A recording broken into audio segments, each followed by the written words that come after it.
Welcome to Let Me Fix This. Enjoy the video. Start with content-first wireframes to prioritize layout and functionality.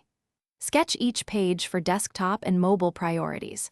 Define responsive breakpoints at 320px, 768px, and 1024px to target phones, tablets, and laptops.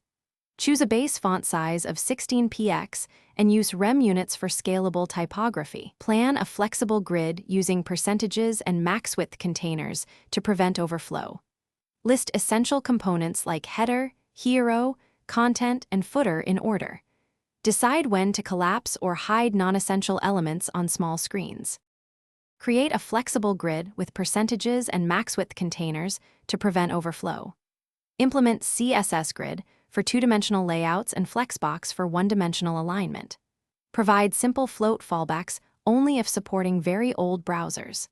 Use media queries to adjust layout at 320px, 768px, and 1024px breakpoints for specific device widths. Set images to max width, 100% and height, auto so visuals scale naturally.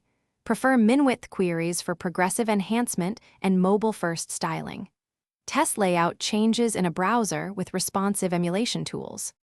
Make components responsive by using fluid spacing, scalable icons, and adaptive images. Set images to max width, 100% and height, auto so visuals scale naturally in all containers. Use src set and sizes attributes to serve images tailored to device widths. Lazy load off-screen images and use modern formats like WebP to reduce payload. Minify CSS, combine critical rules inline, and defer non-critical styles for faster rendering. Aim for a first meaningful paint under 2.5 seconds by optimizing assets and reducing unused CSS. Continuously test on real devices and iterate. Thanks for watching. If you found this helpful, don't forget to like and subscribe.